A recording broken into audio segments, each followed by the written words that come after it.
force myself to do anything along these lines too often.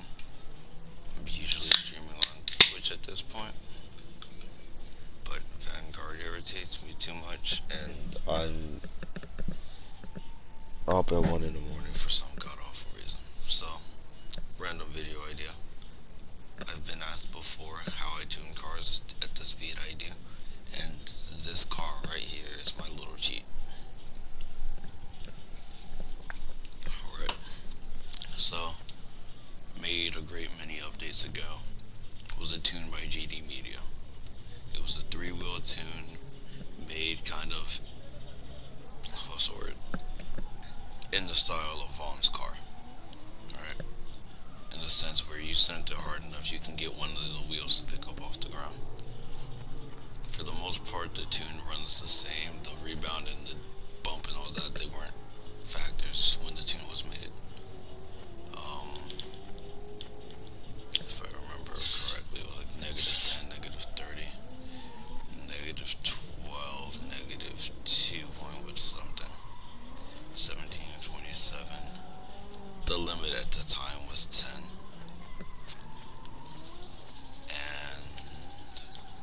I remember the Ackerman was like 27. It was either 27 or 30. Alright. The wheels have not changed. The track definitely, I think the track was more for fitment or something, because I remember it being something like mad stupid. It was like 16 and 5. And at the time, that fit in the fenders. This doesn't poke out too much for some odd reason, but it was in there. I'm flying through this, I just realized this is going to be a mad short stream. We didn't have this much power, but the engine was max. The diff was locked. Final drive was, I believe, 4. 382, 235, 1.7, 1.5,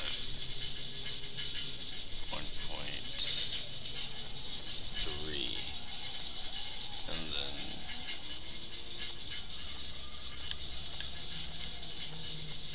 I think something off. I have something off.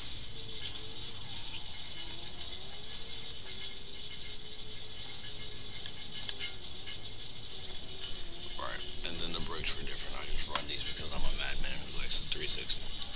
Alright.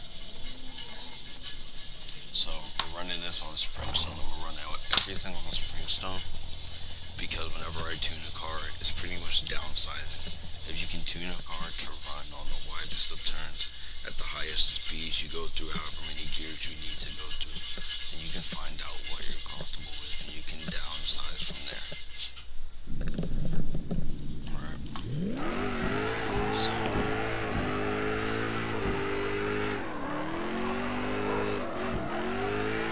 like I said, with the new, like, damps and rebound and everything, getting that same 3-wheel isn't an easy task. And then, as you can see, it doesn't get too much in. Now, of course, I can break and put it there, but you know, that causes other problems like instability.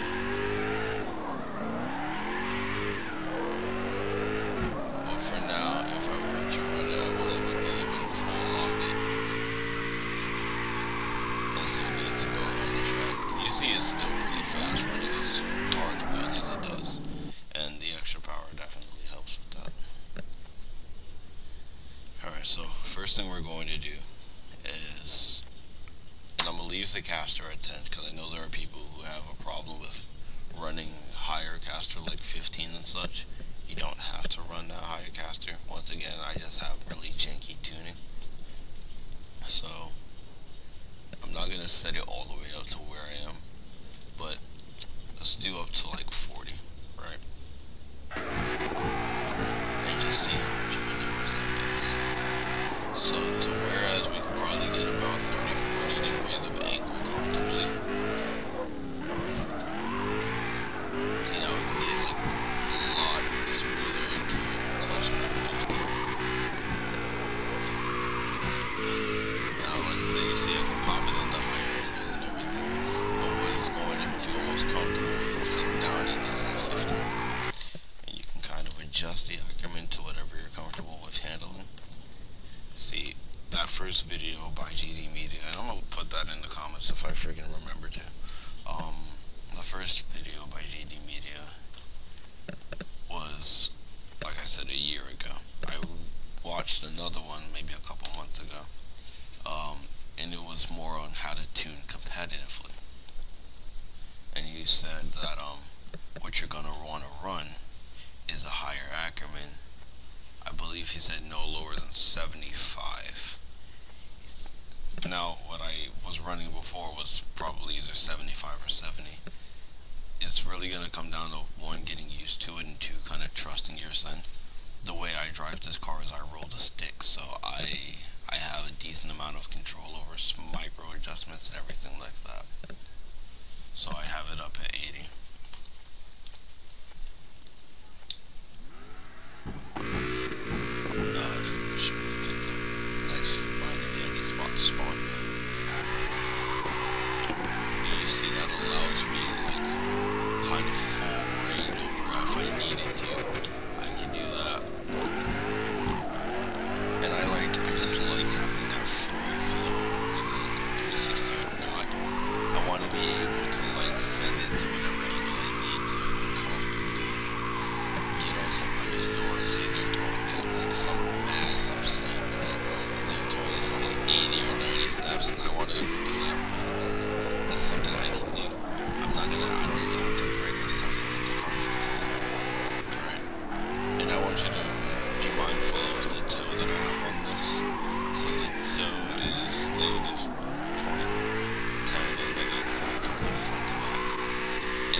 Picture,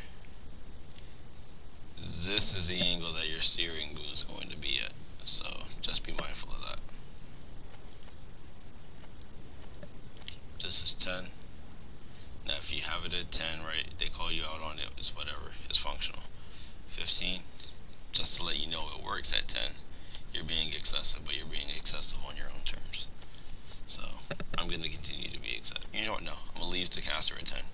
Because this way, if you do want to do it on a sensible term, we can do that. Alright. So I'm going to be kind of mixing and once again referencing those two videos from GD Media because that's pretty much the basis of how I tune now. So it's something like this. Muscle cars, I love them for this reason, but you can pretty much use it with any car you set up to have a lot more power or push from the back. That rear camber, you're going to want to run positive. I will leave in the video he used like positive 0.5 and he was doing it on, it was either the no, he was doing it on a GTR 35. I had one of my friends on PC. Now he has like a life.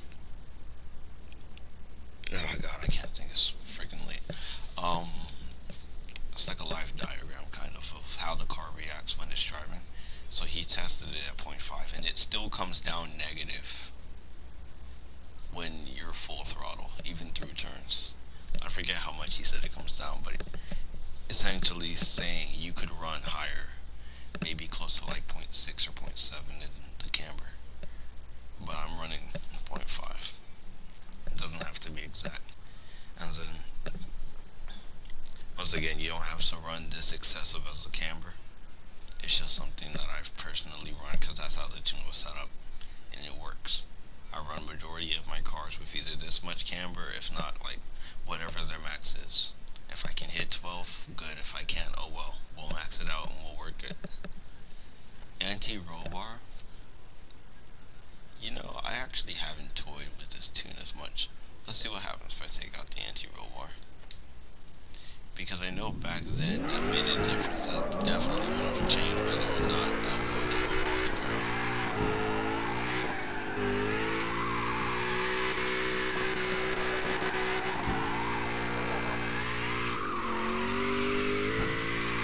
So it definitely feels like a lot looser.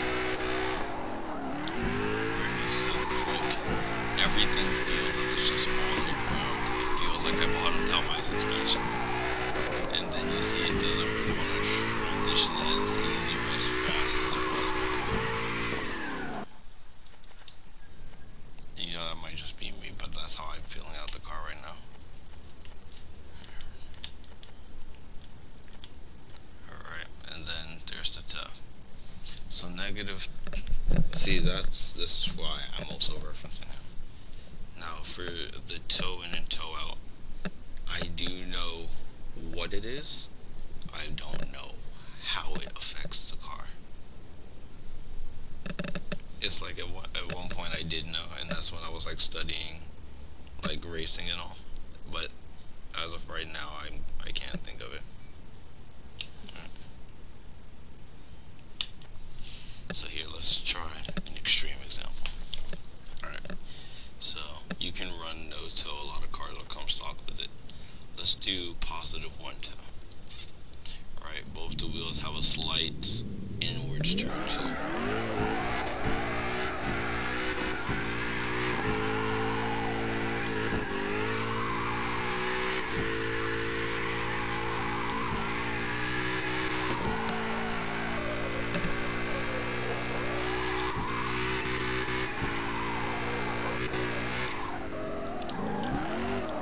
Alright, everything feels fine. Oh.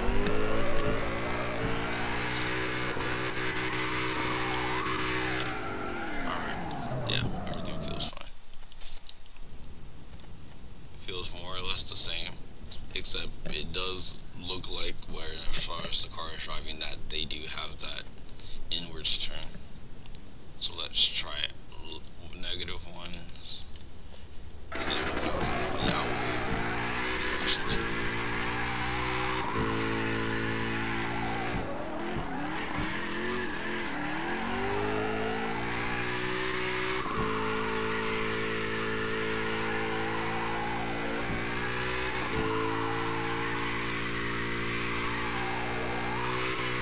Alright, that's fine. And then the reason I'm doing these 360s isn't just to show off, is that if you do throw off the toe a certain way or it's not set up right, something like 360s or something like that, that'll be a lot trickier to do. Your car can either freeze up on you mid spin, or it might just be really slow when it's doing it. So I'm gonna pop that back there. Now with the back end, it might not matter as much. You see, I got friggin' the equivalent of drag slicks back here. So let's try negative 1 toe in the front.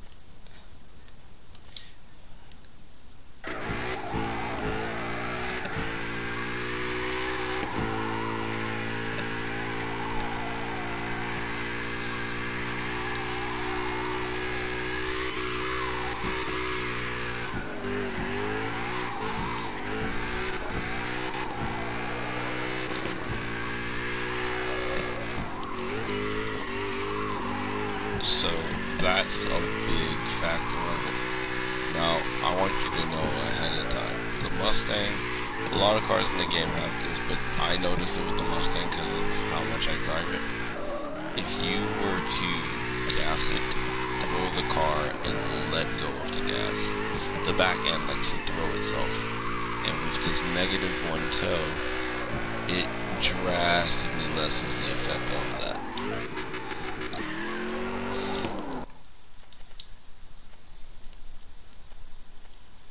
And now you usually run that at negative 10. Now if I go all the way positive,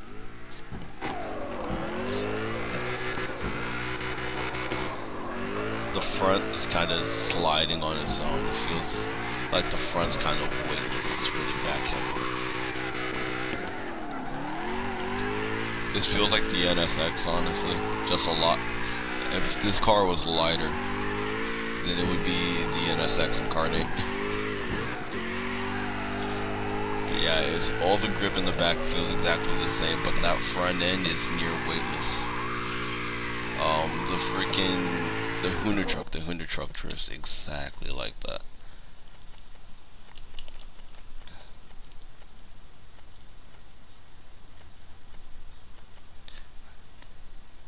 Alright, and then for the bump and rebound.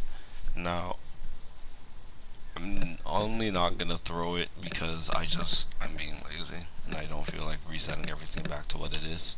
Although it wouldn't be hard.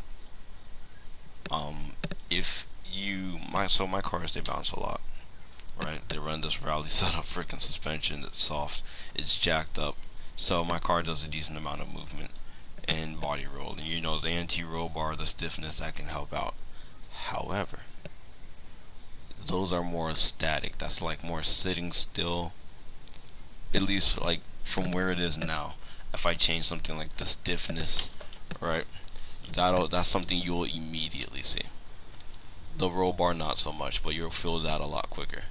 But like the bump and the rebound, you're gonna notice that like as you're driving, right? You're going through a turn, you're transitioning, you might hit a bump, you might brake, you might accelerate, and that's where you're really gonna feel that.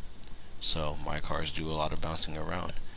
In an extreme case, if I sent all of these sliders to the right, car would go around the track, it wouldn't bounce at all. Right? Car still drifts fine, but it's mad stiff. Right? Same thing in the opposite direction. You're gonna have a little freaking floppy jelly car if everything's all the way down. And once again, Geo had a way to calculate what numbers everything should have been, but you know, CarX was like, oh no, you can't figure this out. So they changed that. Every number would calculate to the exact same thing. I'll try and link that video in the description as well. But basically, you're gonna kind of have to just feel it out. Wheel size. Wheel size and the transmission. Wheel size, engine, and transmission, all directly proportional. If you mess with something here, you're gonna either have to mess with something here or mess with something here. It's like a triangle. All the lengths of the triangle on the sides of it, they have to be a certain size. You change one, everything else has to be changed by some way because it has to come out right. So 21 325s, 3545. I'm gonna start off with the profile because that's what a lot of people disagree with first.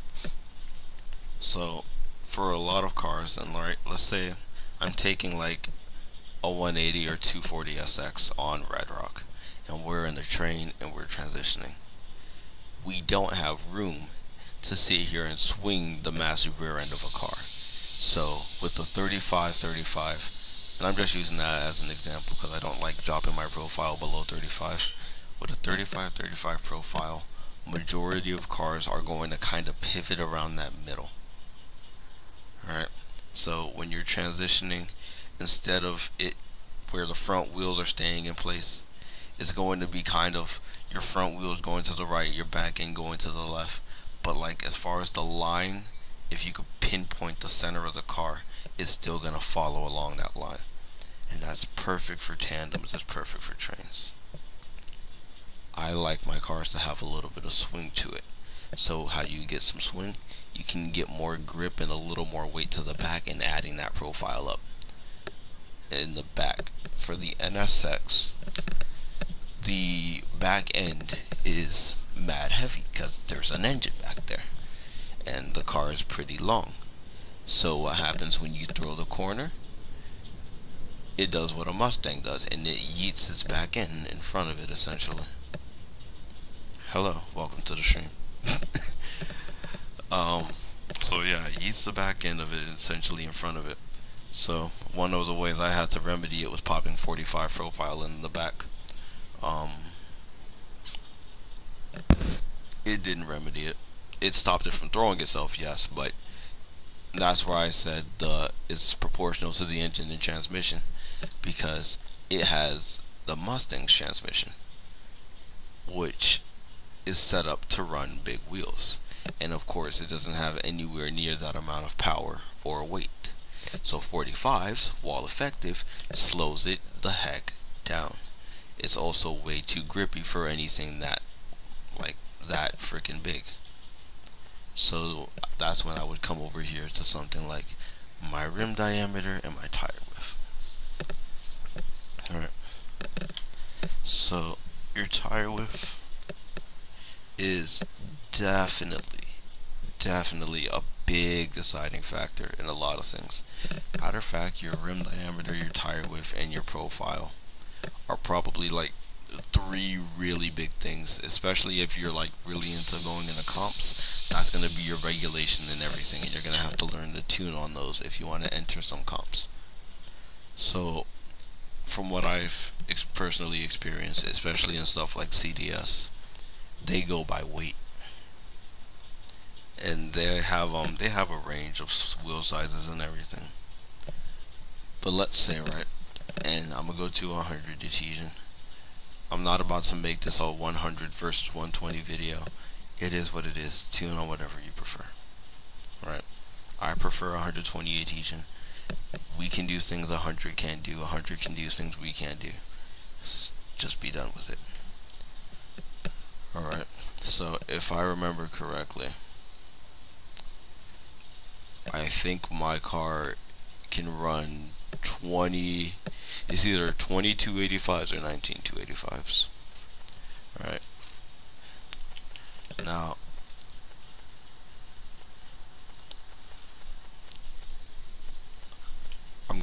like I said, I'm gonna link the video into why I'm setting up the diff and the transmission like this, because I think Geo does a lot better of a job explaining it than I do.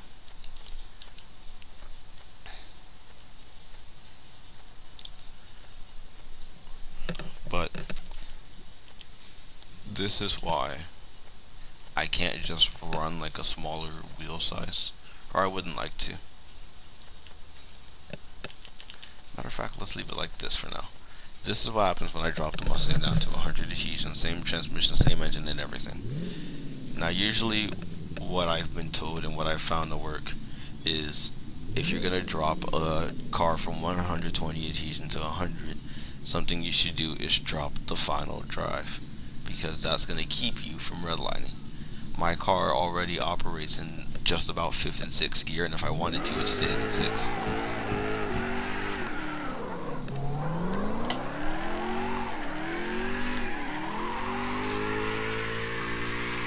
As you see, this is going to be a problem, because now I'm redlining,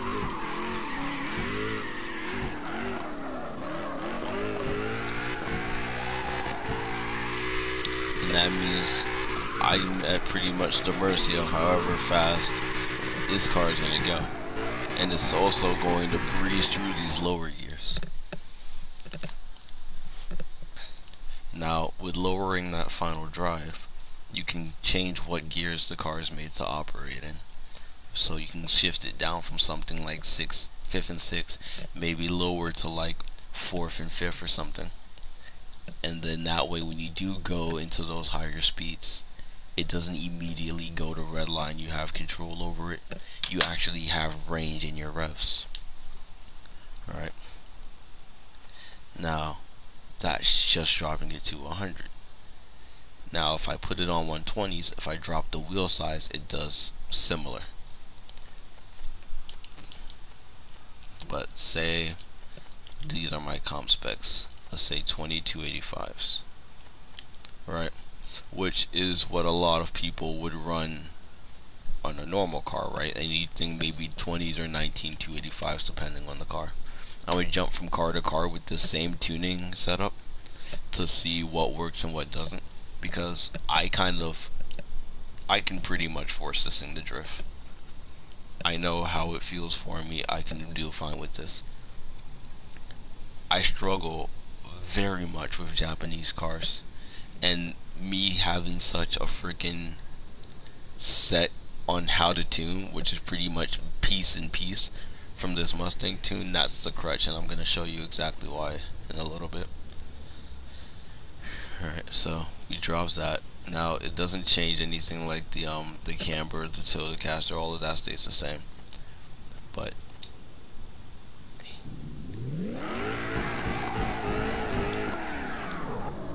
it's, now that's not me rushing. That's me when it hits the red line, just upshifting. I don't think I'd get past 30.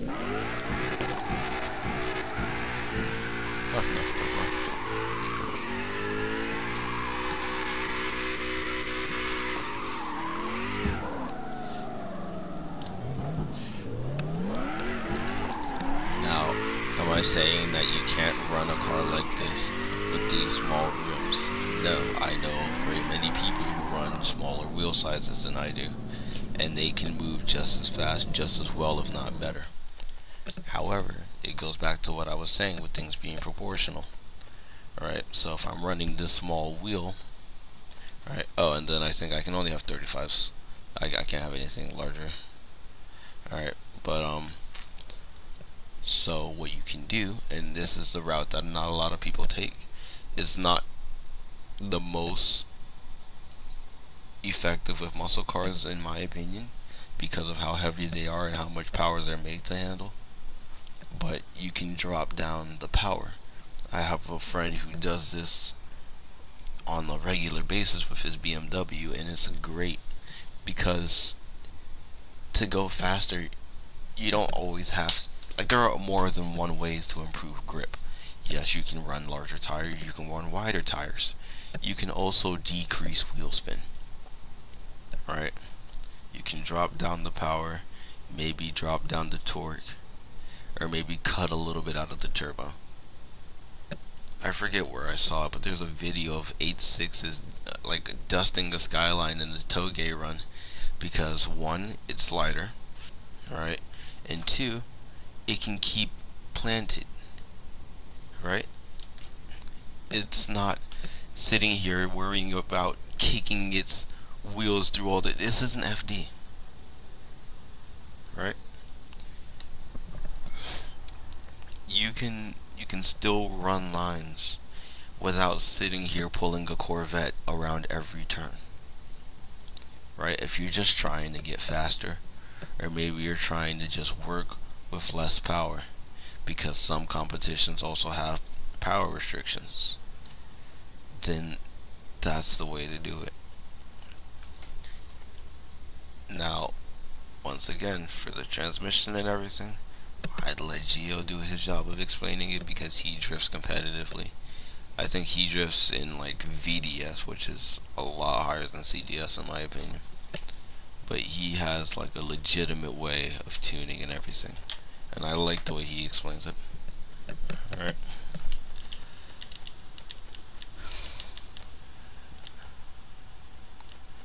You can also decrease your tire pressure, and that's another way to get more grip out of it. I don't think there's any regulations on tire pressure.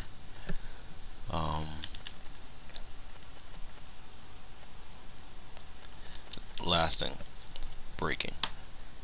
Now, you can run lower brake torque. You can run lower brake bias. Some people choose to run without ABS. That's all fine. You gotta find out what works for you.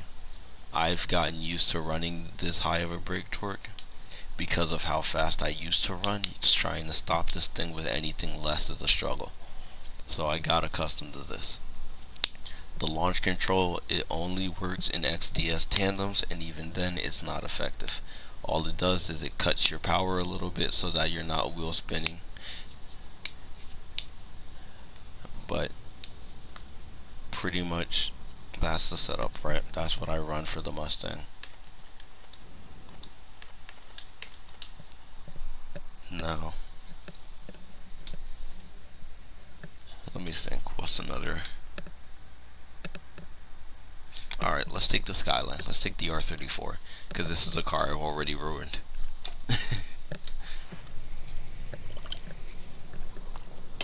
Now, this is actually a lot lower than it used to sit. It used to look like a rally car before a lot of these updates hit. No. Oh, let's keep something else in mind. 1530 kilos.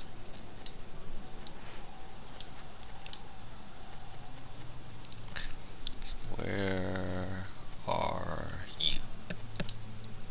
Alright, 1350 kilos. So,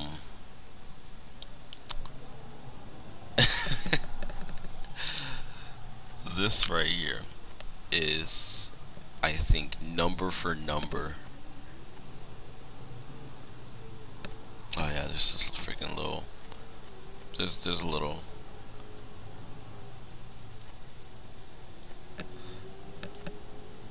You can move the car to the wall.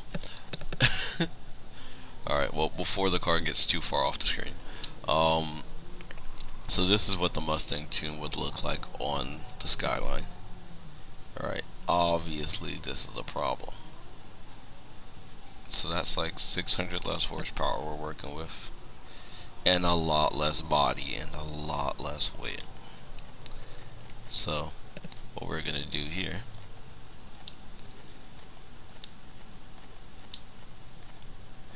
what I found with a lot of the cars that I was screwing up on is you can overtune a car.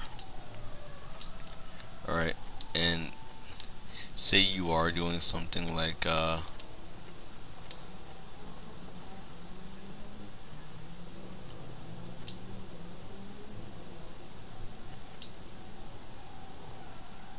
sorry, I'm getting distracted.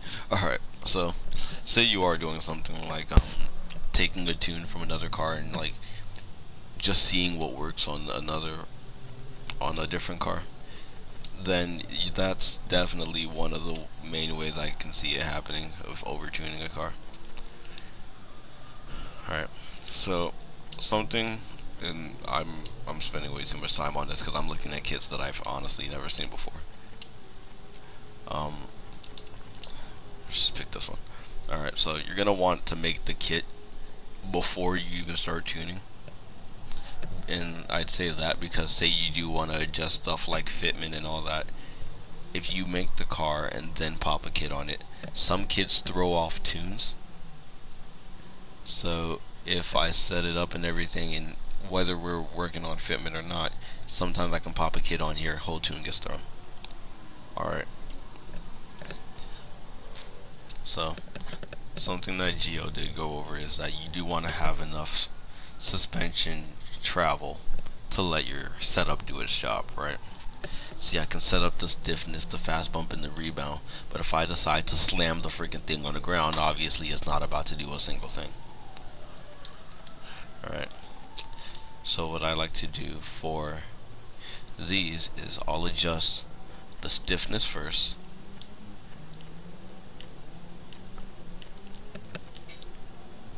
Alright, and then I'll see where it sits. If it's sitting like too high, right, I can drop the front down to match the back, because with the stiffness he already has it to where the front is going to be a little bit higher than the back, and you have that squat to it. Right, or in this case, right, the Skyline doesn't make too much power, and I'm not about to really stiffen up all the suspension, so I'm not too worried about like having to have it up here. So we're gonna have a nice little happy middle. We're gonna have it at 14 front and back, 85, 65 stiffness. Bumpy rebound typically isn't a problem for me, so I'm gonna leave it alone unless I feel like I have to touch it later. Alright. Or no, I'm being stupid. I'm sorry. First things first. See how it drives. What I am gonna do is pop it on 120, because that's pretty much what we're gonna be working with. Really come stock with max power? That's crazy. Alright. 0.96 diff lock. Alright. And like I said, Springstone is gonna be our deciding factor.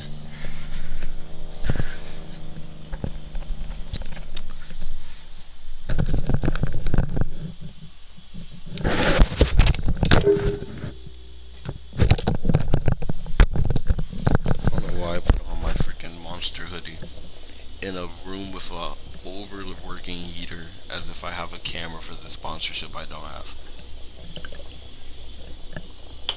But that's whatever. Alright, so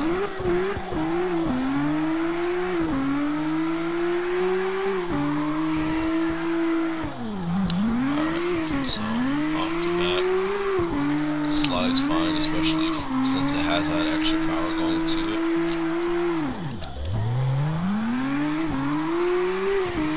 It doesn't have so much of that, well, it's obviously not going to get the same angle, or angle the same way that a Mustang would get it, because you know it's a lot less weight and it's a lot less power.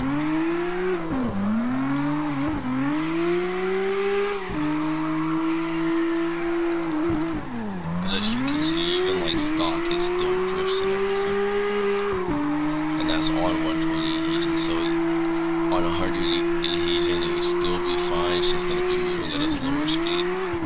And then that lets you know you can, if you don't know how to touch the transmission or you don't want to touch the transmission, if you're just starting off with the car and you want to look at it like this, you can do that.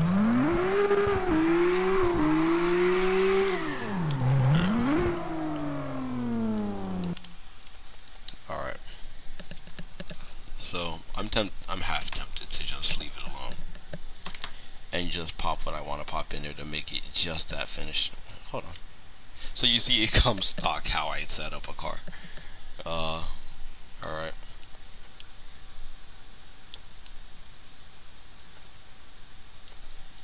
I'm still gonna up the rigs just because I like my spin button. Alright. So it already has that stiffness difference. I'm gonna run it just a little bit.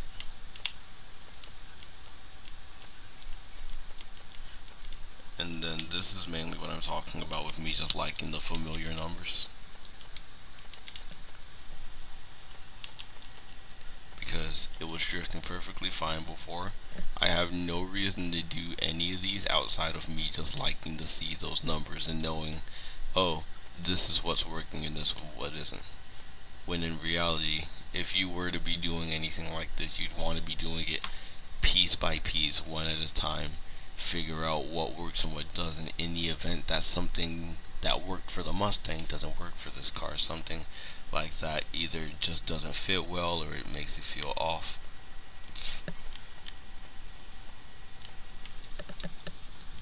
Alright, so that's just suspension setup.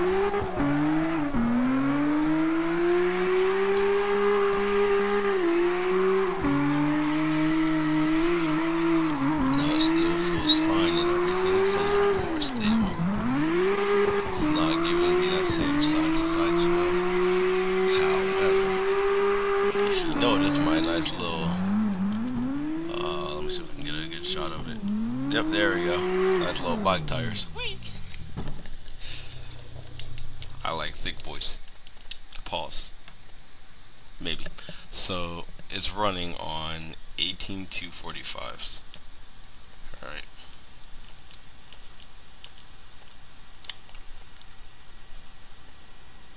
And that's 35. I'm gonna see if I can show you that thing I was talking about. With the Mustang, you can see how much it swings from the back. I'm gonna see if I can show you what I was talking about with the profile being 35. So, right, this is perfectly enough grip, and if it's stock and everything is fine. If you did want to drop the car and you're not trying to run it for competition specs, you can do that. One more thing about the camber before I forget. The positive camber is for it to have that additional grip when it's accelerating, so it comes down the tire, gets more contact with the ground under acceleration, and has more push to it.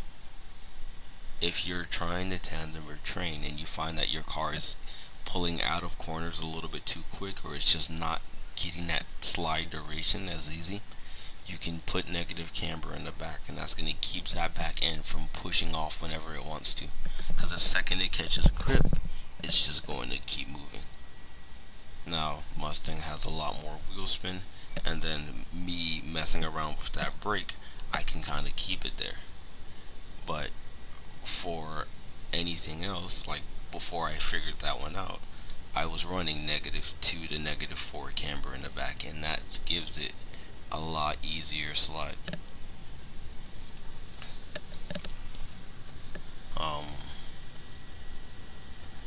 So let's see.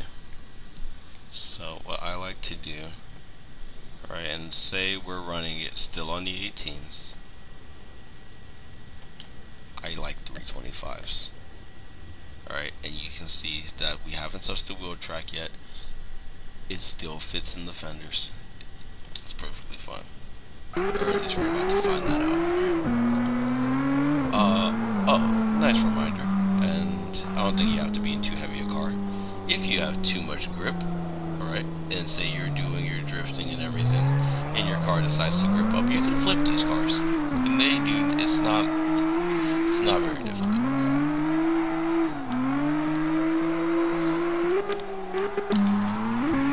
Now you see, it doesn't really coast nearly as much to those ends. I kinda gotta force it to drive there. And then, let me see if I can get it. Now watch how it transitions. Imagine like a pole going through the center of the roof, right? When it transitions, it pivots around that pole. The pole still follows the line as far as direction that the car is going, but everything kind of pivots around that pole. Now, I'm not gonna sit here and adjust the transmission for it to run these excessive meaty boy tires because it's a Skyline. It's a lightweight Japanese car. And to be honest, especially for anything else in its weight class, it won't need to be running anything near that freaking thick. So we're gonna pop it 265s, right? You're gonna have a little bit more grip than you did stock, but you're not going to have that excessive thickness to it that's gonna keep you from being able to go from corner to corner, because you do lose a lot of speed if your car isn't made to handle that amount of grip.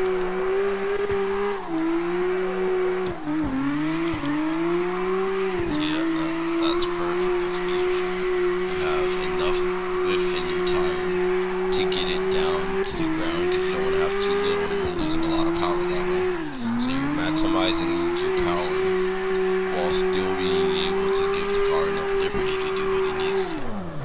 Alright, that's perfectly fine. That's beautiful. Alright.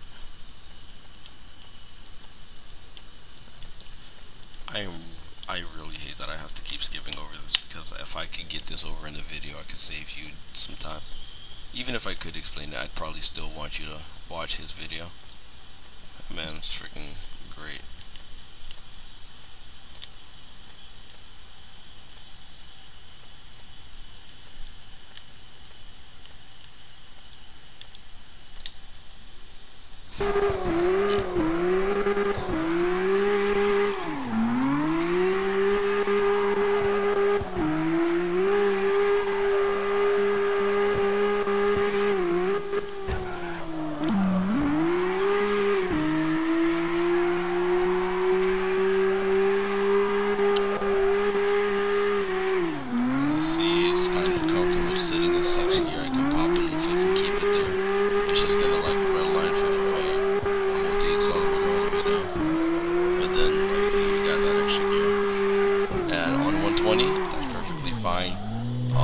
Some people would prefer to run lower, and it's more than likely, not more than likely, it's better to run lower, maybe like a third or fourth or fourth to fifth, in my opinion, because if you ever do need to speed up, or you do end up going like a little bit above where you would usually sit at, then you can always upshift.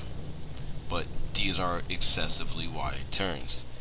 So if it's sitting in like 5th and 6th here, you might be chilling at a 4th to 5th on a track like East or Red Rock or something like that. That's the only downside to this track, is because it doesn't have too many tight sections.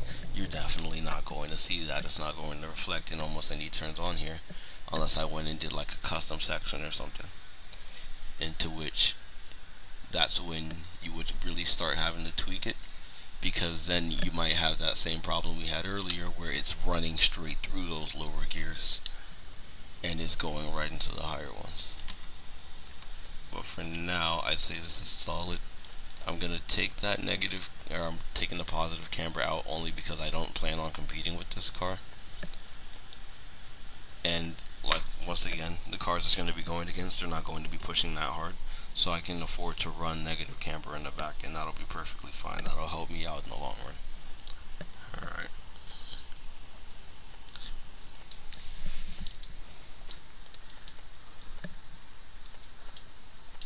Alright, and then that's the Skyline.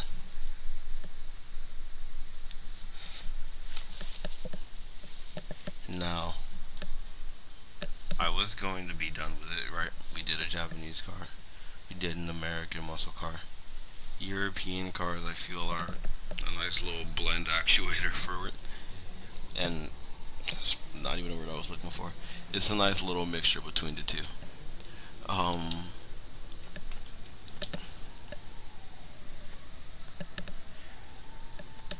This. I was going through a phase. I was taking off all the freaking parts of cars, making them all POSs. I don't know why. Boom, there we go. It's less of a heart attack. So we're just explaining this one. Right, so spring length, stiffness, I believe I left those stock. The toe, the camber, anti-roll bar stock.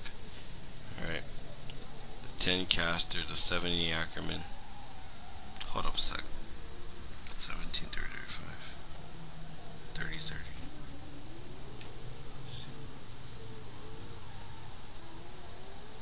Alright, so yeah. So, as you can see, I still have that same Mustang transmission on here. Same max power and everything. However, with like 17 235s, I believe this is stock.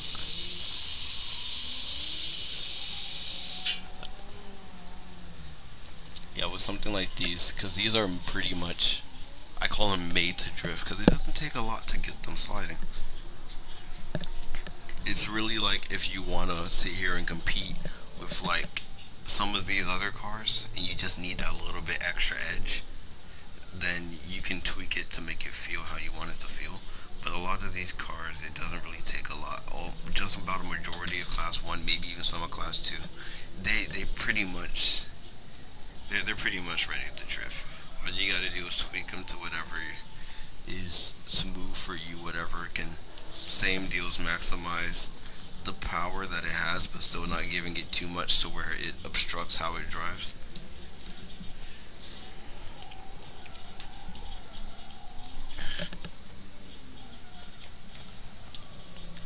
Now, this one is one of my favorite cases. And I said I wasn't going to make it a 100 versus 120 thing, but this is an exception that I need to bring up. So, the Mustang, it's a nice little freaking, it's a powerhouse, it's a speed demon. This is its nice good old grandpappy. Now, I run that 35-45 on the Mustang. This gets that 35-35. It's beautiful for transitioning. 45s makes it more heavier, yeah, than it already is, and it's excessive. You don't need it. I run that full diff lock on here. I can run a .65 diff lock, but it's not going to be the same because this doesn't have nearly as much torque to keep those wheels spinning under separate speeds. That diff lock of 1 definitely helps out with that.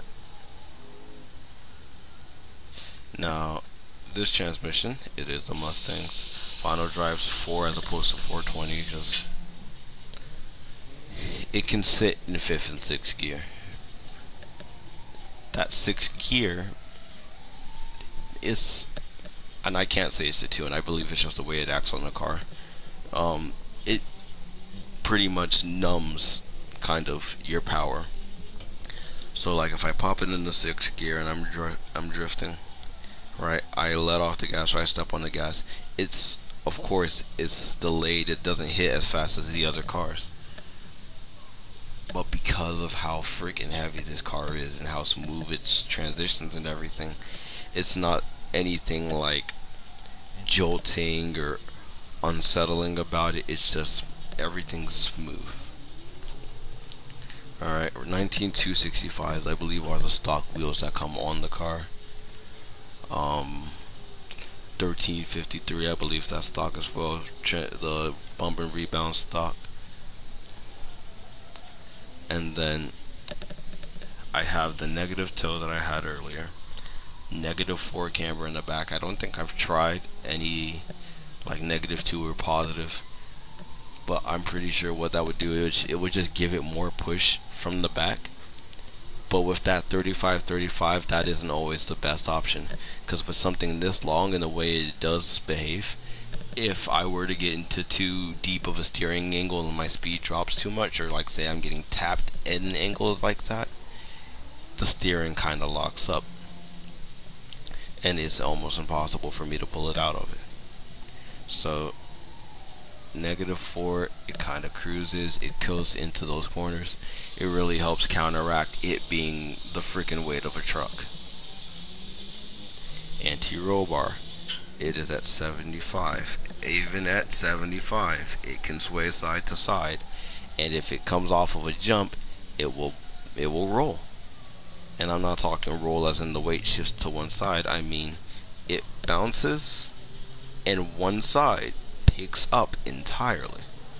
On Springstone, if I jump this thing and I hit it sideways, I have a decent chance that it's just gonna, whatever grip it does get, because at that point all your negative camber is gone. It's pretty much on it. It's just gonna roll over. Alright, 70 Ackerman. Like I said, it gets sensitive at those excessive angles. I can run 80, but it's smooth at 70. 10 Caster, same thing with that steering wheel lock. Could I run 15? Probably, but 10 is perfectly fine.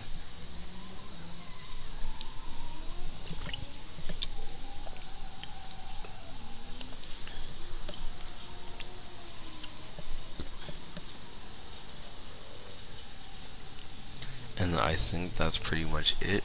It's kind of a mix and match type deal from car to car.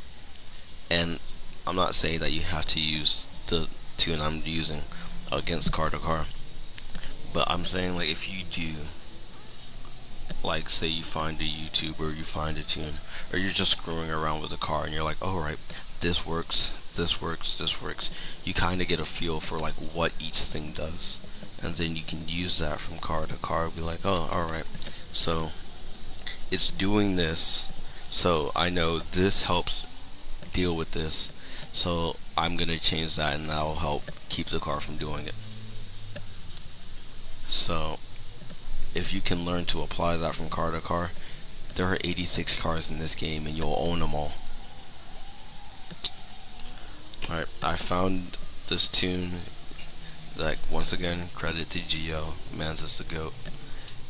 He made this tune that stood the test of time, and it has worked from car to car to car with very minor tweaks.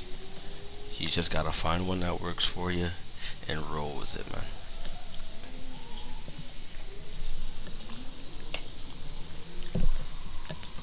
Now, I didn't expect to sit here and take an hour in this video. It's a lot longer than I expected it to go. But while I still have whoever does decide to watch this later here, let's take this for a spin. Or no, let's test the Skyline, because that's another thing to keep out for. See, when you test it by yourself, right, the most you can confirm is that it drifts. What you can't confirm is that it's going to do what you want it to do. You gotta put it under situations that you simply can't do by yourself. So you will have to get into a tandem with somebody. Whether you lead, whether you follow, it's whatever. But you're gonna have to put it through its paces to figure out what it's capable of.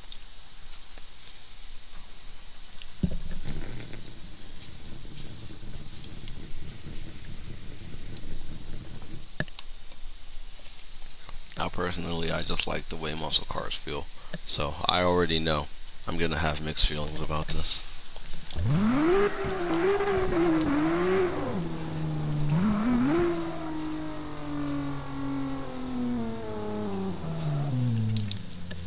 Alright, Alright,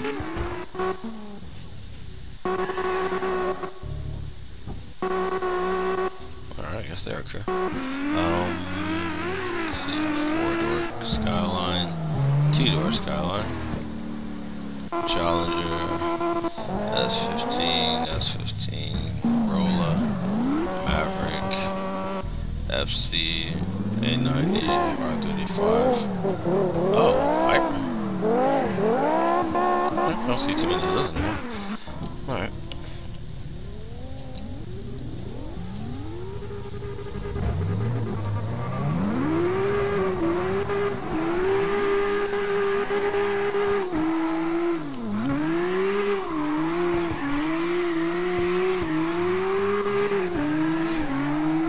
Certain people tune certain cars for certain tracks, and that's perfectly fine. You can do that. But a good habit, and it's great for like versatility wise, if you want to tune a car and then test it on multiple tracks. Because Springstone isn't too much of a demanding track. It's more like, as long as you can stay smooth and get the power down, you're solid. But something like Red Rock or Kami, a car that works on Springstone, might not always work on it. The downsizing doesn't always reflect that. But if you do that again, I will throw you.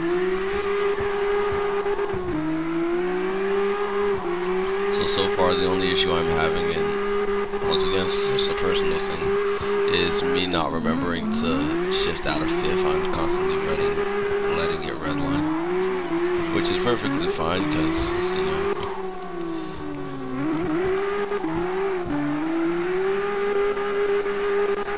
you see it still drifts in fifth gear, whether I keep it in or not. It's just not the most pleasant of sounds.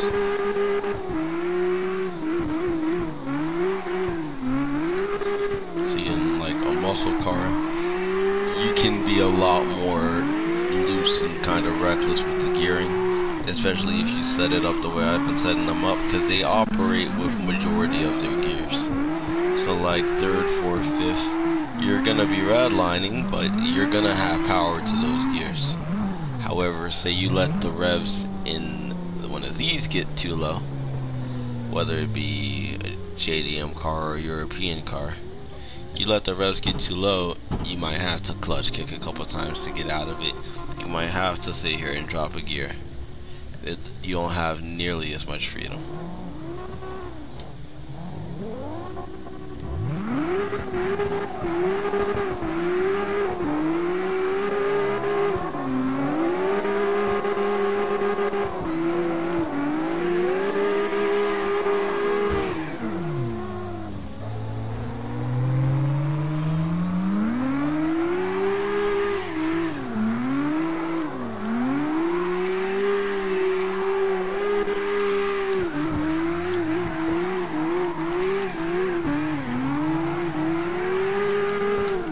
Outside of that, the car feels great. A little bit more practice, and I feel like I could comfortably just walk up to somebody's door, or if he can get up to mine, he could probably be here, and I can run a stable enough line for him to be able to follow comfortably.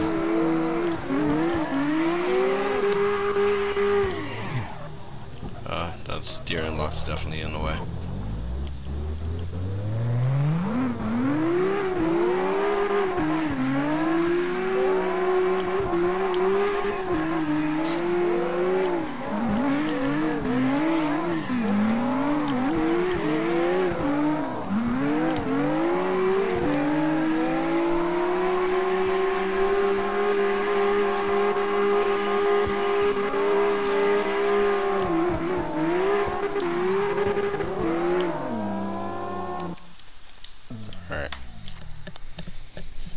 But yeah, so you see, that's something to work on, because that's something I didn't notice on Springstone, and that's pretty much more than likely because I didn't have an angle I would have to hit that severe, and especially not under pressure. There are some cars where you can creep up on a certain angle, and if you're on the gas, you know, your wheel is stuck, and you wouldn't notice it until you try to transition, and then you can't.